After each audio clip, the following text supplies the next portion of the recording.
Good morning, ladies and gentlemen. Welcome to my podcast. Today, we are going to review this book titled Garrison City, written by Balthazar. This is a chaotic book, so I have noted down a few points, even though it's not my style, but noting down points makes the narration more sleek and linear. And friends, please forgive me for being digitally challenged, as I am yet to learn the art of editing. The blame for the incoherent and wooden narration can be addressed to I being old school. So let's get started with the various chapters of the book. But in order to understand the context of the book, you guys have to go through the process of seasoning just to understand the period in which the story is set and to understand the temperamental aspect of people, or you may say tolerance level of people in that period. So I have added few videos in the playlist so that you know you guys are in sync with my narration. कहानी बताने से पहले माहौल set करना पड़ता है boss. I call this book chaotic because had it been narrated by a woman, it would have been called Ganga Sivan and not Garrison City. I myself had this book 5 years ago, but I rather chose to throw this book under the bus than review it. Then you might ask, why now? What has changed now? There is a saying in Tamil, Yam Petra Inbam, Pirga Vayagam. So, I want you guys to go through the pain and pleasure as I did. So, ladies and gentlemen, no matter how many videos you see, you will keep coming back to this incomplete videos of mine. Now that Loki is the god of stories, it's time we dwell into the past of our central character called the fifth element. He is also called the baddest man on the planet and the game.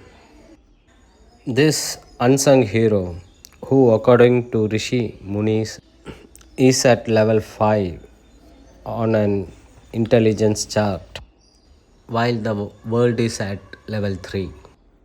While some even say that he is off the chart when it comes to his body of work. So, what does that mean? It means that he will have to come 2 notches down to our level just to stop the world in its tracks. While he does so, he will do it as a betting favorite and not as an underdog.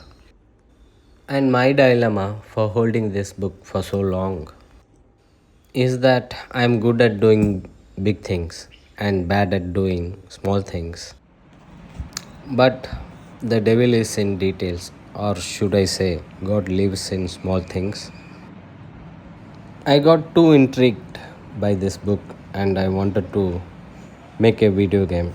Yes, I got too ambitious and wanted to make a video game out of this story with fancy music like the one we find in GTA 4.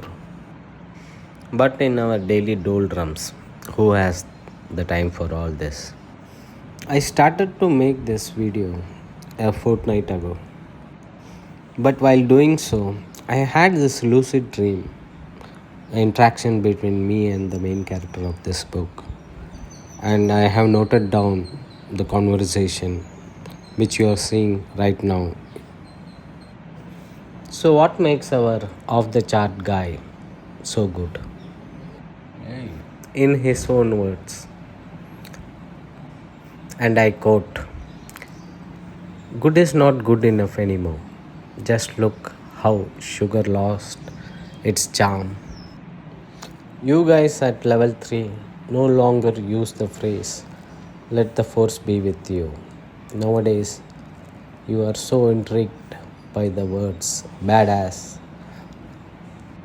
bullshit, and whatnot. Now, you guys, the people of light, have reached event horizon. Just as you guys are going to get sucked into the black hole or dive headfirst into a meat grinder, so to speak. Let me try to enlighten your souls by addressing the elephant in the room, the fourth dimension. Many scientists believe time to be the fourth dimension, but time is an entity, and whoever has got some mastery over time, they have some leverage over others or some influence over others. Let me give you an example. The world is divided into two: the people who travel by plane, that is through air, and the rest who travel through buses, cars, and bikes. Now it takes approximately 2 hours from Chennai to Delhi through plane, through air. But if you travel through train, it takes approximately 36 hours. So if you analyze the lives of people who travel by plane, they have some mastery over time. So they are like horses, the anomaly of nature, where they are no longer part of any food chain. So these are the people who are interviewed at airport. Their comments sought, their opinion valued, while rest of you guys are busy turning yourselves into battery as prophesied by Morpheus in the movie Matrix. So I would be enlightening you through our regular guy, and I unquote OMG. He called me a regular guy. I ain't no regular guy.